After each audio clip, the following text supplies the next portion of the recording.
And then, Professor, for understanding the European Union today, we have to focus on something that is strategically important, and is the promise of European Union membership for Ukraine. So this is the cruelest diplomatic deception in recent international relations, if we discount Callas's visit to Washington to Marco Rubio, right? So accession for a country like Ukraine is impossible, and we know it.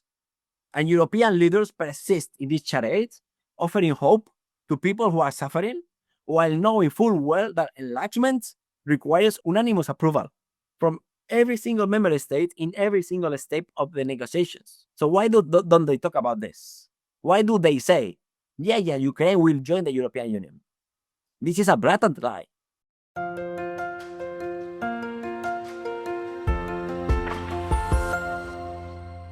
Hello everybody, this is Pascal from Neutrality Studies, and today I'm talking to Sebastian Contin, a Hong Kong-based geopolitical analyst and EU-Asia consultant with many years' experience in unpacking European shenanigans. He recently wrote a very good analysis of what he calls the EU's anti-diplomacy, in which he lays out just how poorly the EU currently performs when it comes to international relations. That's what we want to discuss today, so Sebastian, welcome. Thank you. Thank you very much for your introduction and for your invitation, Professor Lotas. Well, and congratulations for organizing these talks, for your YouTube channel, and especially for your academic work, which I find very insightful. Well, thank you very much. I'm happy to hear that, but I was even more happy when I read your article, because you beautifully put together this argument that the EU currently really has lost much, if not all, of its diplomatic know-how, and you actually call it anti-diplomacy. Could you maybe lay out a bit what the argument there is? Yes, well, I guess, Professor, because you and me are based in Asia, that we have, let's say, a different view on how the European Union performs. And also, we witness essentially how they act abroad. So we are also not tied to any Brussels budget, right? Direct or indirectly. So we have the freedom for speaking out. And I have to say, for me, it's really, really sad as a European, as a true believer in the European project, to witness this sort of what you were mentioning right now, I describe as anti-diplomacy, because if you think about what's going on right now, you see that someone is supposed to represent the European Union as a top diplomat, right? And then you witness how that job is not performed in a proper way, especially because obviously the treaties that don't cover, we don't really know actually what that role should be. Kaja Kallas's predecessor, Josep Borrell, was already going too far sometimes, basically talking about defense from a position where he was not entitled. And now we realize how someone who is supposed to be a representative of the European Union is actually going against it. And that's really shocking for me. And this is, well, it's not a personal opinion. It's based on research. It's research based. And it has also to do with something you do and you work with opinions that diplomats and people say behind the lines, right? Behind the curtains, something that people are not really usually used to listen, or yeah, you are not running into these kind of opinions around, because the new establishments make sure that are not widespread. So I'm very glad to run into you and to meet you and to be able to discuss these things freely. So, but you've been observing the EU process for quite a while, right? This is also part of your job of understanding how these institutions work. How is it possible that the foreign policy arm of the European Union has degraded so much to the point where they drum up warfare over international discussions? And they don't do that just with Russia, they also do it with China, right? The EU is adopting more and more an anti-China rhetoric. Can you maybe explain a bit what happened over the last couple of years to the EU.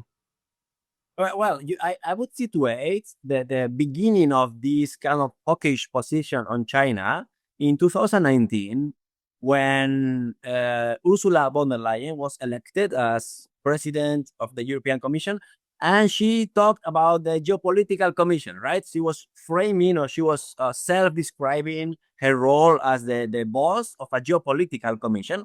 And unfortunately, 2025, that didn't go well. She didn't accomplish anything at all from a geopolitical perspective. If we discount the war in Ukraine, right, where obviously the fact that the 27 were able to have a common position often, that's a reality that shouldn't be overstated. But 2019, she interpreted this geopolitical commission that was necessarily linked or aligned with the United States. So we have 2018 when President Emmanuel Macron says we need a strategic autonomy, and we have 2019 with this position that Macron is depicting, like let's become the third superpower, a pole between the US and China, so we can be the balancer. Suddenly, from 2019, that becomes something totally different. And today, Professor, we have 2025. I would say that the problem with the European foreign policy today starts at the top. It starts in poor choices. We know that von der Leyen was not the person to run the European Union in geopolitical times because she failed, right? She said, I'm going to create a geopolitical commission, and she didn't. And 2025 for me, 2024, sorry, for me was quite impactful to see how the leaders were choosing, let's say, the less evil choice, right? So let's choose Ursula von der Leyen again, because maybe we can control her. So it was a very weak decision on behalf of the leaders who knew that they have to operate in a world where realpolitik is on a daily basis, something that is redrafting the rules of the game, right? With great power competition. But they decided to appoint von der Leyen, and they decided therefore to slow everything down, right? So the fault is not von der Leyen's fault, I would say, right? We have many examples of things that she didn't do right, but the 27 did bad leadership choices. And it's fair to start with who is in charge. So let's remember that von der Leyen was re-elected with 54% of support. It's from the very beginning a very fragile mandate. And instead of surrounding herself with independent minds, she built a commission of loyalists. She didn't have a commission of loyalists 2019, 2024. She has it today. No challengers, no strong profiles. And instead of choosing strong commissioners with real experience, she was picking people who wouldn't challenge her. So that's why I was framing this European Commission as a committee of confusion where all the roles overlap, nobody's really in charge. And we have the most precise example today after a few months in Kaja Kallas, right? I call her, or I describe her as the EU's top anti-diplomats.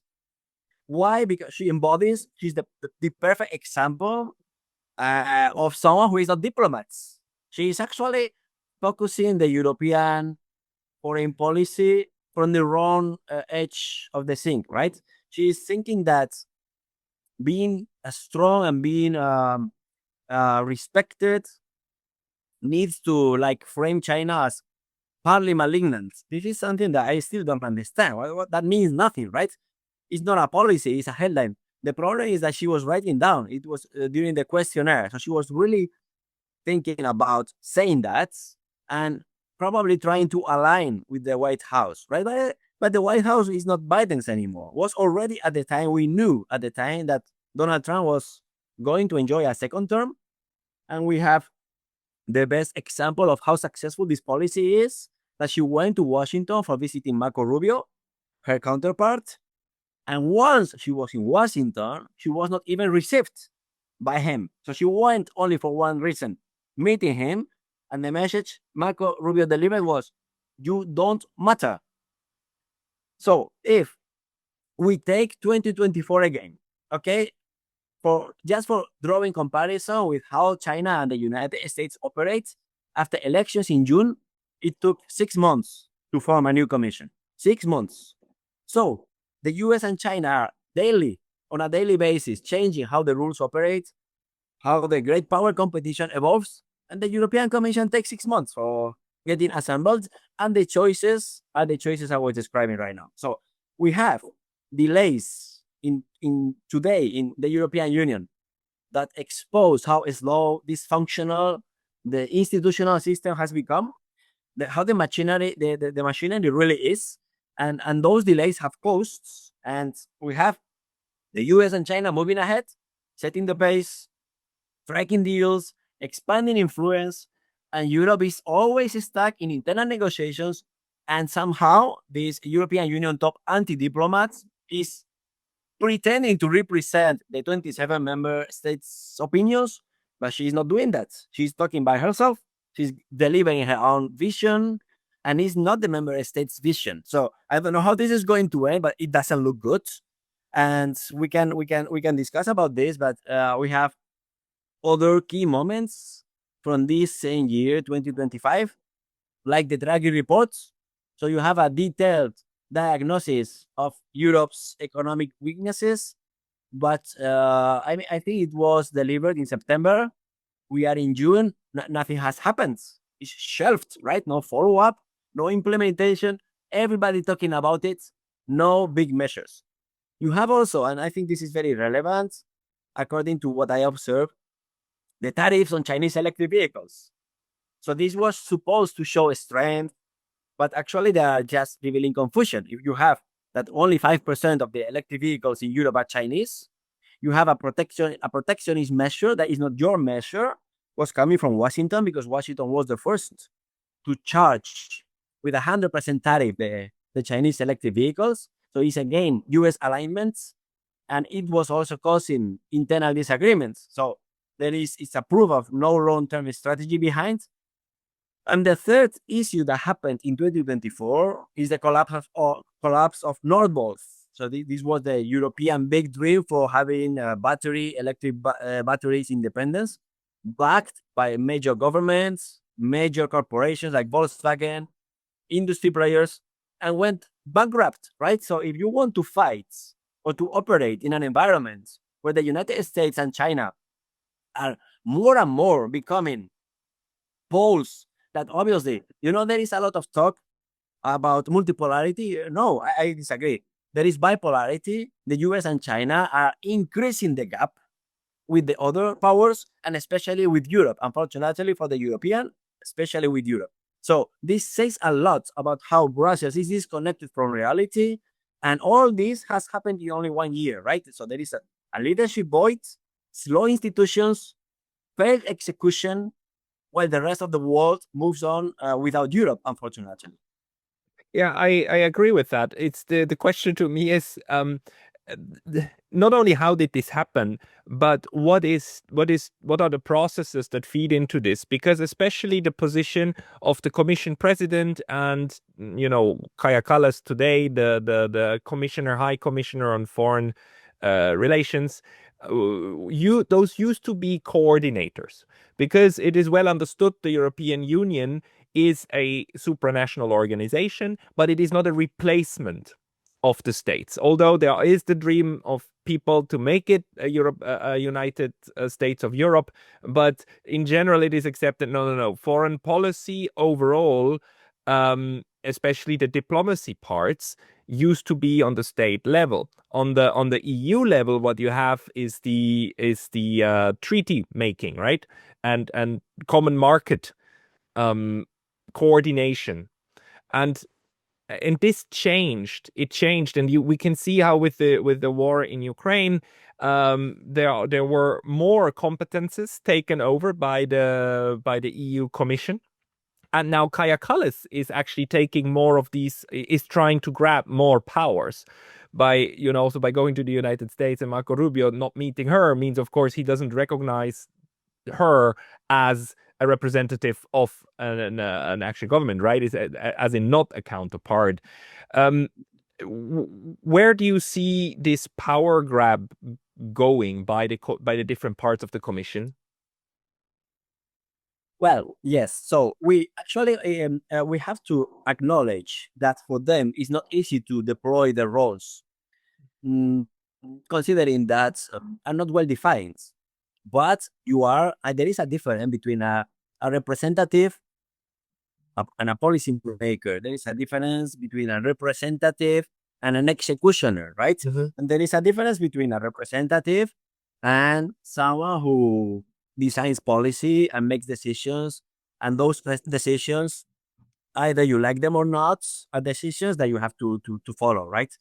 But we have here someone that is not filling the role with in terms of the representation. It was assigned or it was entitled to it. The same for von der Leyen, right? With the European Commission is supposed to handle a single market.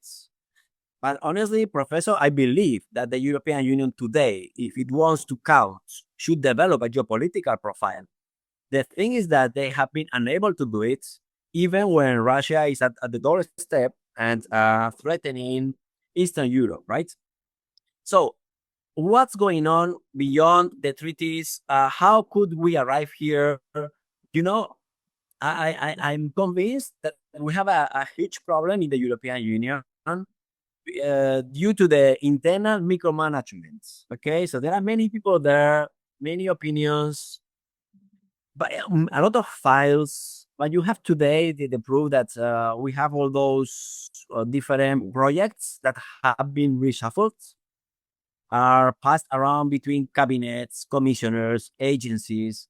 Many people eating on the hand of the European Commission, depending on their subsidies. So instead of decisive leadership, we have delay, as I was mentioning, but instead of a strategy, we have paperwork.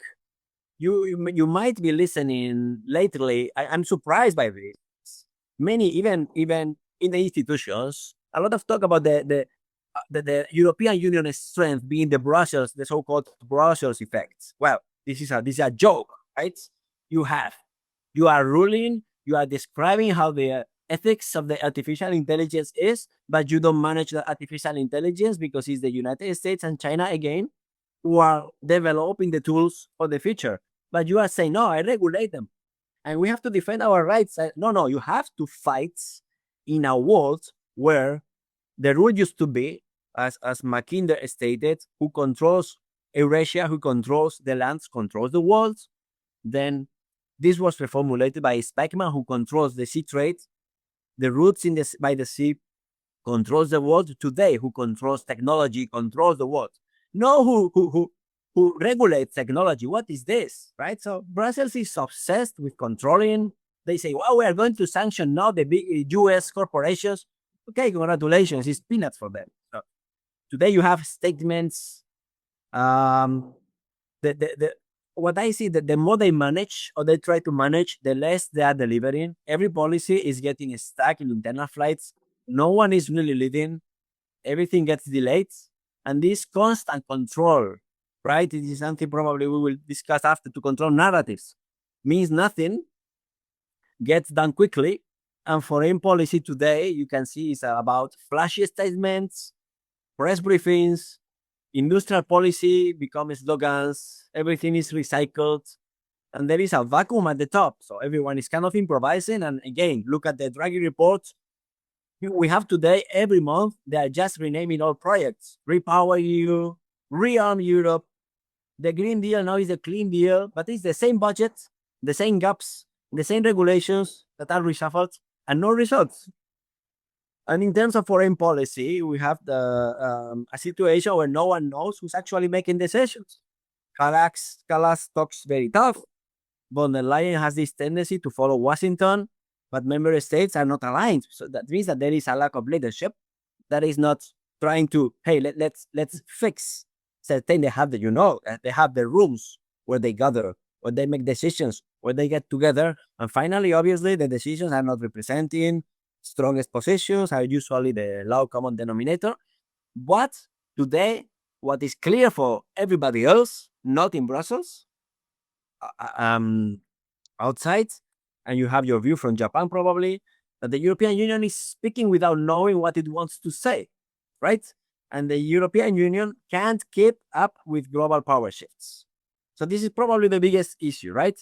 Europe is too slow today for the world it's in, whereas the US and China are moving fast, Russia is moving fast, the BRICS Plus is gaining traction, and meanwhile, the European Union takes 6 months just for forming a commission that is unfit for the tasks that should execute, right? So yeah, mm, No, I find process today are arriving late, reactive, and confused. this is it's a good summary and actually a good institutional explanation of the problem that the Europeans are in. There is a I would almost call it a power struggle, but it's not really a power struggle. It's more a power confusion, right? Of who takes what kind of decision on which level and what are the what are the narratives that are coming out. We also see this now, of course, with the genocide in Gaza, in which now member states clearly express different views from what the commission is saying, and you see how there's no more the Europeans can't get their act together at the moment. And the Commission then uses slogans in order to pretend that there are policies. Um, is this a phenomenon that started with the war in Ukraine, or is this something that has deeper structural roots? Um, yeah, obviously it runs deeper, right? It runs deeper, and you are raising up two examples that are key for understanding what's going on, and are related to military conflicts, right? Ukraine and Israel in Gaza. So there you have how well the reactions so professor, sorry, think about the day Israel suffered the attacks from Hamas, and when they already started to kill civilians, Ursula von der Leyen and the president of the European Parliament decided to visit Israel and for showing support. So on behalf of who, right? And what are those kind of double standards? What is wrong in Russia? What is not wrong in other places, right? What is wrong in Ukraine? Sorry, why is not wrong in other places? So you have then the management of these two conflicts showing how Europe is far away from having common positions. But essentially, I would say that the management of the war in Ukraine reveals a chance between the usually declared urgency and substantive action. So Europe has sanctioned Russia, has provided weapons, has sheltered millions of refugees. That's a reality, and that's what Europe has to be there, right? Millions of refugees. Nobody's talking about this. There is not an immigration or let's say a refugee crisis globally because of the war in Ukraine, because Europe was taking care of it. So hats off, right? But for a continent that declared the war existential already in 2022, the response is reactive because you haven't sent a single soldier. So either it's existential or it's not. And this is a black and white idea, professor. This is either it's existential or it's not. If it's existential, you have to send troops. This is basic security commitment, right? Not a single European soldier deployed, but an increasing stream of unwavering support, meeting Volodymyr Zelensky in military fashion. Great for your photo ops. It's fantastic, but the reality is what it is, right? So you have today sanctions and Kalas saying in the last Shangri-La dialogue in Singapore that, hey, watch out. This is very important for everybody to keep in mind. Russia and China are evil because they are together. Okay, why?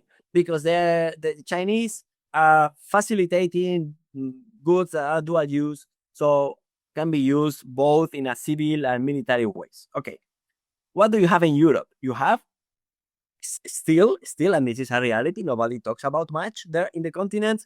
The European Union is still, many member states are still buying energy resources, assets to Russia. you have this commissioner, energy commissioner, Mr. Jorgensen, who said in last March, that the European Union has spent the equivalent of 2,400 F-35 fighter jets on Russian fossil fuels, okay, since Vladimir Putin began the invasion. So, huge moral high ground. You have also the European Union visiting last February, 21 commissioners visited New Delhi, whereas India is the biggest buyer for the past 4 years, according to this think tank based in Stockholm, saying clearly that India is the biggest buyer of Russian weapons for the past 4 years. So since the war started, right? But the von der Leyen and the 21 commissioners visited Delhi and didn't say a word about this. So this selective approach to who is good and who is bad is actually making things worse, right? The kind of developments illustrate this kind of strategic void. What do you want? So you want a strong alignment with Washington, and that's why you travel to Washington without having an appointment with Marco Rubio, and he says, "Hey, no, I'm very busy. I don't have time for you.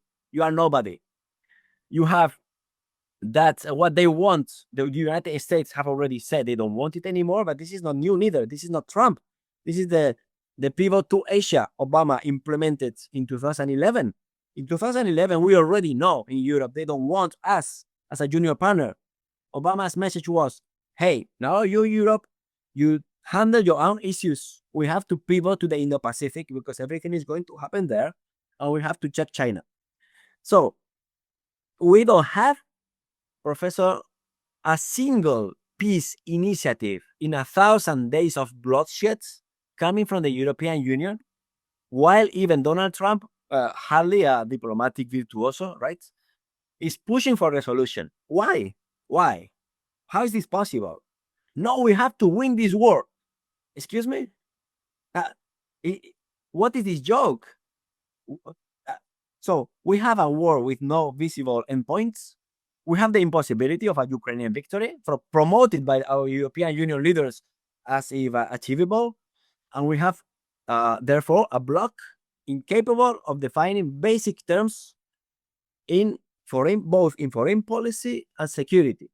So there is no consensus whether in Ukraine territorial integrity, regional stability should take precedence, and how reprehensible the invasion and the horrors of war may be. Only Trump's return to power has stripped away the emperor's clothes. Europe's Ukraine strategy was never truly its own, as I was mentioning the EVs. So there is today the European Union, the European Commission doesn't have a strategy on how to deal with China, or even how to deal with Trump's United States. And this is not something random or something that happened yesterday. This we know from the moment the new European Commission was elected in 2024. The new European Parliament was elected, and Donald Trump was winning his second term and was starting to occupy the Oval Office last January. So we are in June, right? Not that, oh, no, we will do this, we will do that. No, okay, do something today, right? Right now, because everybody else is doing things. And then, Professor, for understanding the European Union today, we have to focus on something that is strategically important, and is the promise of European Union membership for Ukraine. So this is the cruelest diplomatic deception in recent international relations, if we discount Callas's visit to Washington to Marco Rubio, right? So accession for a country like Ukraine is impossible, and we know it. And European leaders persist in this charade, offering hope to people who are suffering, while knowing full well that enlargement requires unanimous approval from every single member state in every single step of the negotiations. So why don't they talk about this? Why do they say, yeah, Ukraine will join the European Union? This is a blatant lie. So why we have leaders that even lie to the city, and this is really bad. And this shows for especially imagine that you have all those superpowers operating in realpolitik times, like ruthless, right? Ruthless, absolutely ruthless. They only care about power, how to become an hegemon, how to still be an hegemon, or how to conquer that position. And then you have the European Union doing these things. Yeah, but So how can we? Yeah, It- sorry. no, it's fascinating because, like, the European Union membership has always been regarded as a potential way forward with Russia, because the one thing that Russia opposed was NATO membership. European Union membership was something that was relatively quiet for quite a while, but even European Union membership is something that the European Union has, like, several times, um, at least in its action, or its member states have said, like, this is very, very difficult. I mean, even something like grain exports to the European Union have been opposed by individual member states. Ukraine poses huge structural problems to the European Union of how to integrate these markets, right? Because of the differential in costs of production and so on. Um, and at the same time, this has been used like a carrot, just like the NATO carrot, all while Ukraine is begging on its knees to please be let in, but the carrot is always a meter away. Um, is it anything else but, in this sense, the worst of geopolitical um, um, masquerading, that you just pretend that something is a reality when in fact everybody clearly understands it's not? Yeah, I would say, and this is part of my research at the University of Hong Kong, that there is unfortunately a sort of European exceptionalism. So you can see in the past, now 6 years, since 2019, how hypocritical everything becomes. And I was providing a few examples, right? So it's against the essence of the European Union, many of the things the current leaders are doing, including the many leaders of the member states. Somehow, um, there is a total lack of leadership, right? We don't have big people or anymore. We don't have big leaders. And I was having this discussion because, like you, I meet with people, with policymakers, diplomats, who can be the leader, right? And who could be the leader? Even why don't we change the leaders today? Okay. No, because it's complicated. It takes so long. Okay, change the rules, change anything you have to change, and change the people. This is a joke. The European Union can't evolve with these people, and we know it today.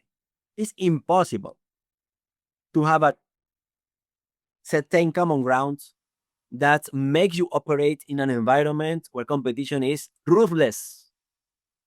Geopolitical competition today is ruthless.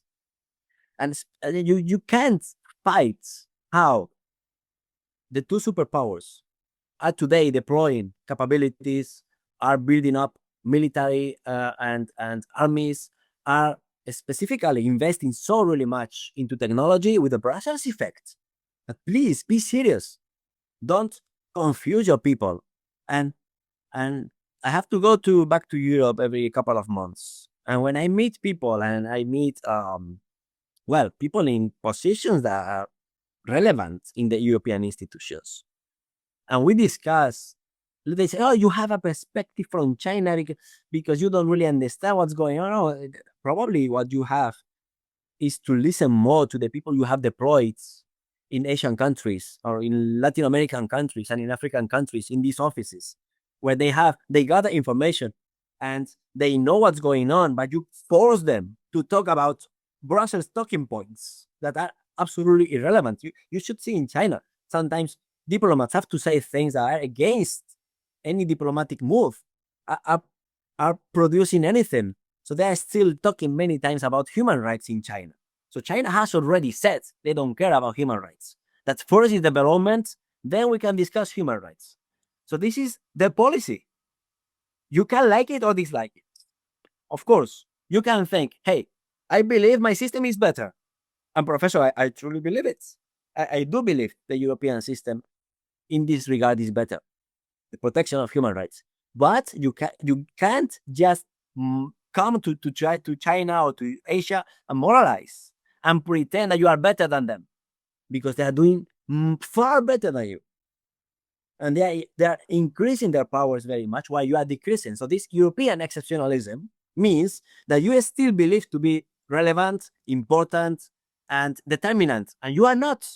So you have to first acknowledge reality, that you are in a bad position today. First of all, recognize that you are not in a good position, and from that position you can build up, but not the opposite. No, because we are great, everybody's listening to us, nobody cares about you. This is why it's so sad, because like the European Union, again, like they behave as if though they were kings, but in fact everybody just sees them as the clowns they are. And it's not even good clowns. People are not even laughing. It's just this is hard to somehow square off, because it's not as if though the European Union is completely irrelevant. It is not. It has a role to play, and these people can produce hurt. I mean, we're seeing that with recently the European Union now puts sanctions on its own people, on its own citizens, right? And sanctions are not a nice thing. And, you know, trade restrictions do cause hurt on countries. It didn't break Russia, but it did cause hurt. So this is still these are positions that do lead to negative outcomes if people take bad decisions. But the people inhibiting those positions are way overestimating their own importance. How can this be fixed? Well, I was drawing this comparison that the European Union today, going back to this exceptionalism, right, echoes the Austro-Hungarian Empire in its toilets. So it was a formidable power, but at the very end, paralyzed by contradictions. And you have today the 27 competing with its own common institutions, right? Competing voices, creating a cacophony of strategic irrelevance, impotence. So you had Vienna and Budapest obsessing over code protocol while the world was transforming around it. And today you have in Brussels our leaders and officials celebrating that the Brussels effect, while geopolitical earthquakes are reshaping the international setting, right? So you have this Habsburg bureaucracy. How was paying attention to detail, to the bureaucratic detail, to the micropolitics, to the micromanagement before collapsing. And I see the European Union institutions doing exactly the same today, following the same fate, right? So I was providing a few of these examples of this vacuum of direction, right? You have let's say, the European Union's flagship initiatives for the past years. Its wish for becoming geopolitical, for having geopolitical relevance. The approach to China is something that, I mean, if you talk to any European Union specialist expert living in China, nobody understands what's going on. I talk sometimes to Chinese diplomats and they say, we are very disappointed with the European Union. It's not that China does everything right for the European Union. Not at all, right? There are issues that have been there, but are basically related to trade, right? No, there is no open market for European companies to the Chinese market. There is a trade imbalance that is affecting the European industry. But the European Union today is focusing in American things, the EVs, the overcapacity, political narratives. And even if you check NATO, right? Why NATO, North Atlantic Treaty Organization, it wants to operate in the Indo-Pacific. What are the European interests in the Indo-Pacific today? 4 million French citizens living in the only one with territories that are relevant is France, if you can consider that relevant. But if the European Union member states don't have a navy, how can you operate 15,000 kilometers away? If you can't defend Ukraine, how can you defend Taiwan? Right? So you have this geopolitical relevance that then came, this approach to China that is totally mistaken, the response to the war in Ukraine that I was before unveiling the different layers or explaining, and you have also the push for the green agenda. You will remember that the European Union wanted to forbid the combustion engines by 2035, and today, nuclear is green. We are not green, but we have to be clean. And again, going back to this twilight of the Austro-Hungarian Empire, please check for your audience the video when von der Leyen is presenting this new industrial program that is just, again, refurbishing and recollecting lines from the budget, putting things in another place and so on. And she goes inside the room with the 400 most relevant industrialists in Europe. And a guy goes before and says, please stand up. Ursula von der Leyen, the president of the European Commission, is coming in. What the hell is going on? They have lost their mind. They have lost their minds. They are focusing on protocol. This is the key for understanding that something is wrong, right? So all this governmental inertia proves that we need to change the leaders. And it's unprecedented, yes. Impossible, no. You cannot. In politics, everything is possible, right? Those leaders are incapable of leading the European Union today. Either you change them, or we will have 4 years more of going deeper into this hole and increasing the gap with the other superpowers.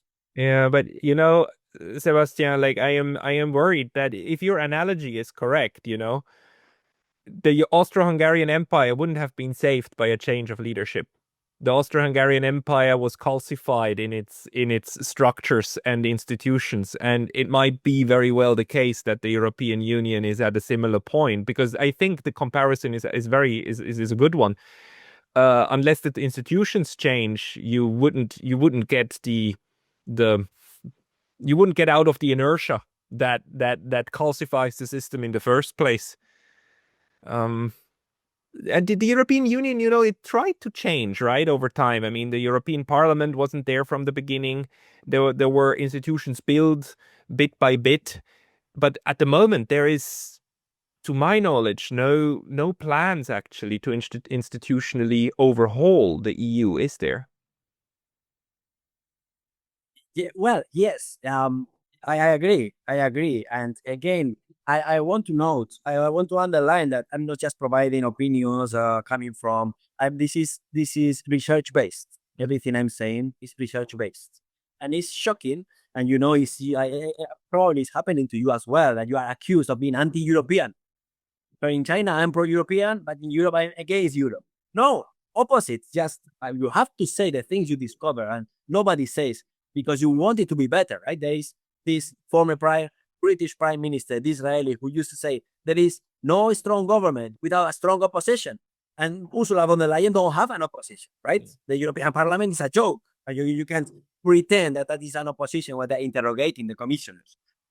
The leadership deficit, and this is not news. This is out of this news cycle, in my opinion, according to my research. This is a pattern.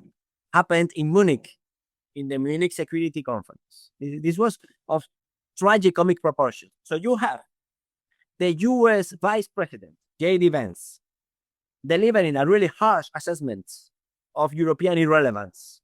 And you have our local aristocracy there, sitting, listening, the moderator crying, and nobody's reacting. So I've been in politics in the past. So the first thing a politician, a true leader, does there is standing up and saying, hey, you, Vice President of the United States, are now criticizing Europe in front of us, but you are the same guy who in 2016 was saying that Donald Trump was raping all the women in the United States. What woman in the US hasn't been raped by Donald Trump? J.D. Vance was saying those things. So do you have the same credibility today as you had in 2016, or what? Nobody's standing up and saying to this guy's face, hey, stop, okay? Nobody's representing the European. There is no rebuttal. Everybody goes afterwards to Twitter and then, this is so bad, this is wrong. Oh, And you have Kaja Kallas saying, we have discovered today that the earth doesn't have leadership. We Europeans will substitute and will occupy the leadership. Why didn't you say in that moment? Why nobody dares to answer this guy who came to insult you, right? So this is obviously a change of paradigm. Leaders that are not leading, leaders that are not representing, leaders that are nobody. And it's very sad.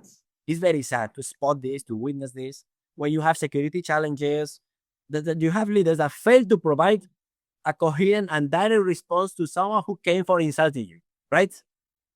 So you have, I mean,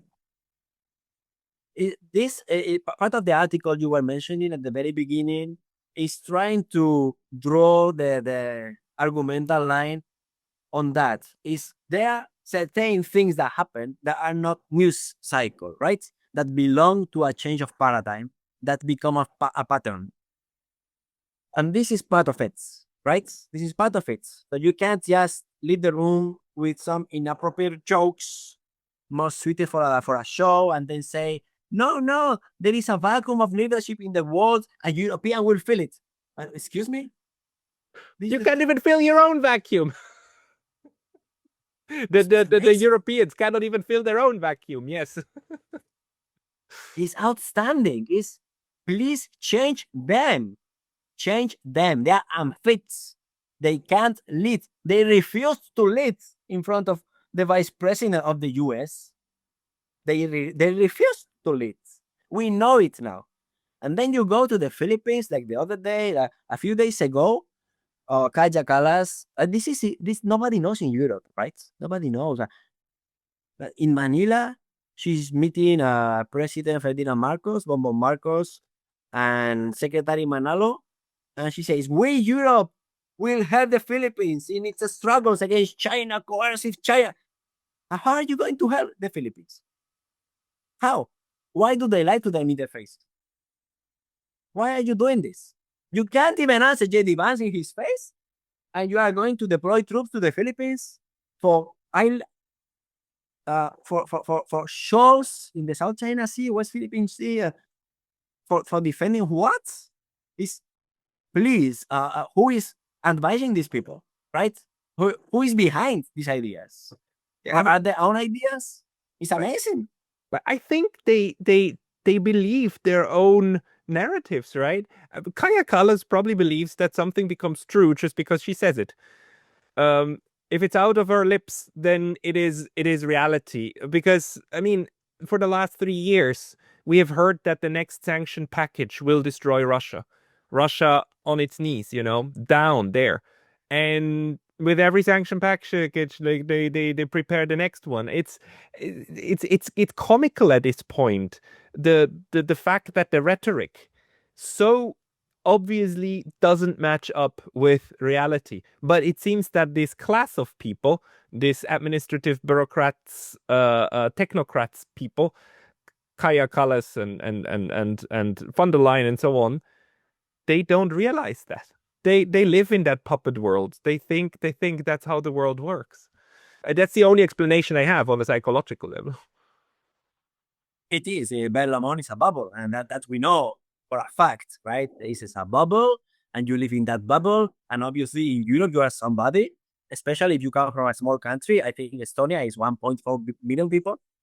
But then you but you are representing today 450 million. Okay, so you are changing fields, right? You are changing layer. You are supposed to do otherwise.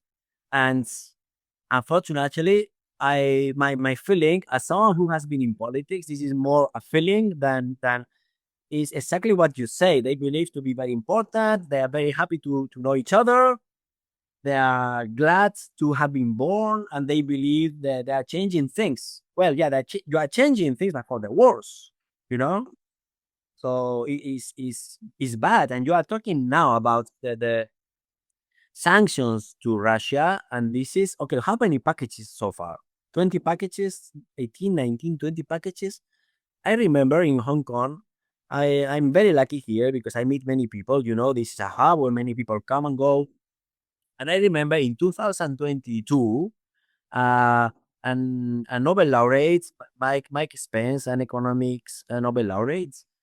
I had the chance of joining a talk. He was 3 hours with us, a few people, and I remember asking him because I knew somehow he was writing about the sanctions on Russia at the very beginning, and I remember asking him, "What do you think about this? Because it didn't work." And he says, his answer was, "You know, we couldn't imagine at the time that we're not going to work. We know today that don't work. So they know, the European Union knows in 2022 that something that was strategic and was supposed to be a measure that was going to help to end the war in Ukraine didn't work. So what are you doing in 2025? Sanctioning people again and again and again, and now our European citizens, excuse me, now you are sanctioning German, and because they don't align with your views. Professor, are you and me going to be sanctioned because of hosting this talk? Because of being critic? Mhm. It's possible, right? Yeah, it's We possible. know what the red lines are in Asia, but do we have to worry now about red lines in Europe as well? What's going on? That's the message. That is the message. And Kaya Kallas has been sending this message very clearly. That's just putting out there. And they even connect one of the sanctioned individuals lives in Germany, and didn't even work on Russia, but was critical of Israel Gaza. And that person is also sanctioned. So this is a very clear message. And the message is not toward the outside, it's toward the inside. And it's becoming more worrisome, like seriously, that this is what's happening. Exactly, because sanctioning Putin's oligarchs is one thing. Sanctioning your own citizens is a total different. Like, without trial, without rights, without appeal, is something else entirely. It's a warning sign again, right? When European Union institutions stop respecting their own people, you have lost legitimacy, right? Uh, a bloc sanctioning its own citizens without trial is no longer protecting democracy, human rights, and the basic separation of powers, right? It's imitating the regimes it's claiming to resist. And you know, the most beautiful thing about this all is that Kaya Kallas was, of course, born a Soviet citizen, the daughter of a communist apartheid, right? And the daughter of a communist Soviet Union apartheid is now sanctioning EU citizens from inside the EU. That's where we are. And the Europeans are not able to see it. Well, I mean, if a council decision, which means you were developing this, right, in one of your talks, that if a council decision means is taken by unanimity, right?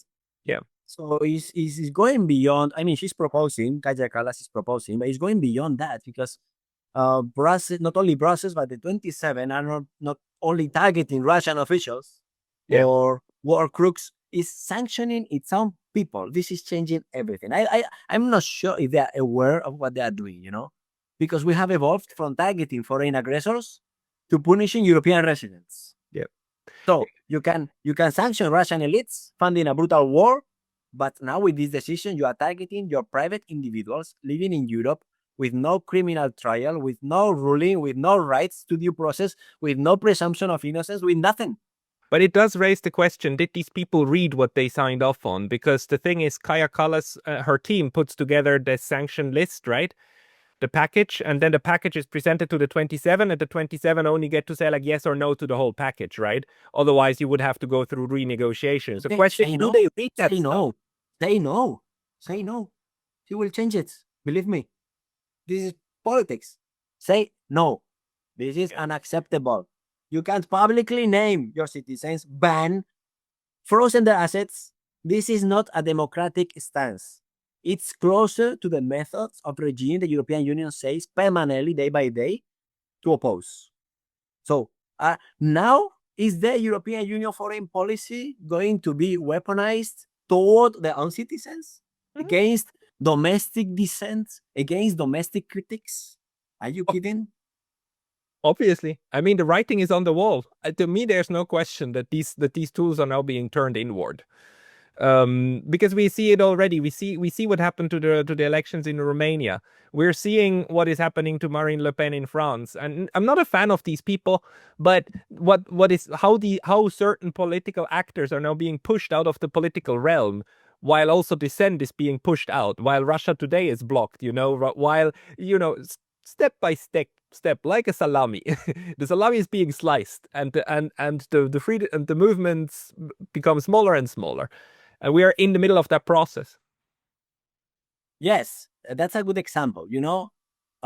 The Romanian election. So we dislike the man who was elected. We don't like him. Yeah.